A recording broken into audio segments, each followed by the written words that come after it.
welcome back to Tea for Kings, Tea for Peasants. My name is Kayla, and today I'm going to be doing a review for you of David's Tea Rose Matcha. So this is a part of the David's Tea Valentine's Day collection. It was the new matcha that they released then.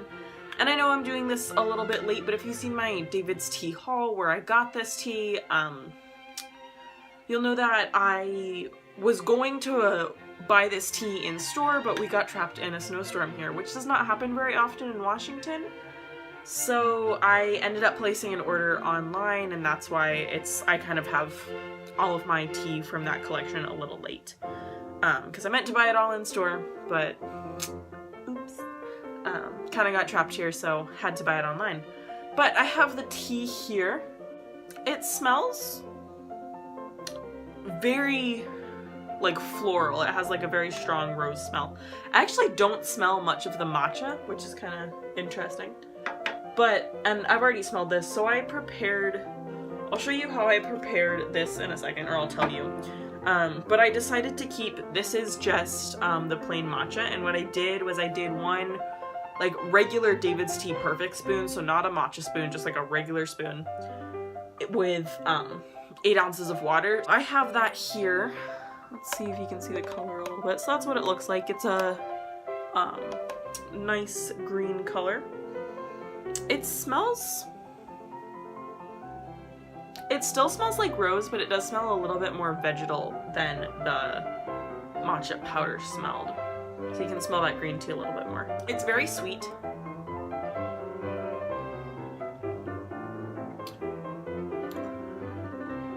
And it just kind of has like a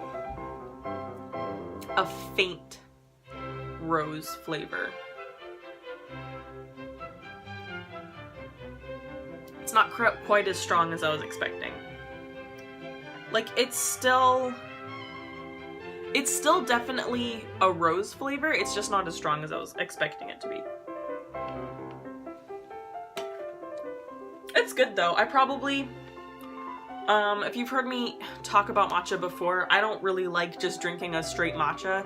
I prefer either like a matcha latte or an iced matcha latte like this. So I use a recipe that Stephanie has talked about from Tea Leaf Project, and this is how she prepares her matchas. So I sort of use that as my guideline. So I do a regular David's Tea Perfect spoon with 8 ounces of water, and then I shake it up and I blend that, and then I add in about 8 ounces of milk or a milk substitute. Today I just used a regular milk because I didn't have any almond milk. Normally I use an almond milk, but I didn't have any today, so I just used regular milk. And then you can pour it over ice or shake it up with some ice. I tend to shake it up with a little bit of ice and then pour it over a little bit. And kind of like shaking it up with a little bit allows it to cool down a little bit faster than just pouring it over a bunch of ice. Then it gets a little less diluted, so this is the iced matcha latte. So this is not as strong of a flavor. It's not as strong, and I actually did less than a cup of milk. I only did about like 3/4 of a cup of milk. You can still get, it's a pretty dull flavor, but I can still taste the rose, and it's pretty sweet still. It's good. So this is only my 3rd David's Tea matcha. The other ones that I've had are the chai matcha and the maple matcha. I didn't love the maple matcha, but I actually really liked the chai matcha, particularly preparing it as an iced matcha latte like this. I think I was just expecting a little bit of a stronger flavor from it, but it's still like definitely identifiable as rose. It's just not as strong as I was expecting. But I still like it. I just realized that I never read the ingredients, so the reason I didn't is because I already threw out the package. So the ingredients are cane sugar, matcha green tea, natural rose water flavoring. It's interesting. It's not rose water, it's rose water flavoring. So I'm not sure if they're... So I'm reading that as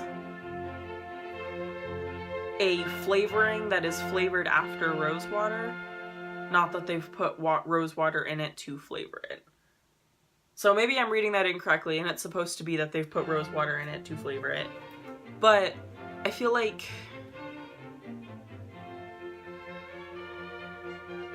that might be adding to the not as strong rose flavor. It's still good though. So would I buy it again? Maybe. I'd probably opt to try something like their vanilla matcha or their peach matcha before I buy this one again. But I do like this enough that I would definitely buy this one again before I buy the maple matcha. I'm drinking this a lot faster than I expected, so if I came off in this like I didn't like it, that's wrong. I did like it. And actually, as I'm drinking more of it, I'm getting more of a rose flavor.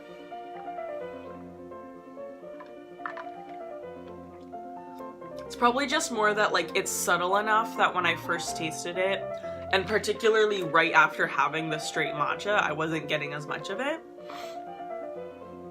And now I'm able to taste it more because I'm having more of it. I don't know. It's super good. Part of it's probably just that I love my Starbucks cold cup. Literally like 50% of me enjoying a beverage is the type of cup that it's in. Not even joking. That's all for now. Thank you so much for watching. If you enjoyed this video, please give it a like and subscribe down below. And also you can check out my description box and there you can find the link to my Patreon.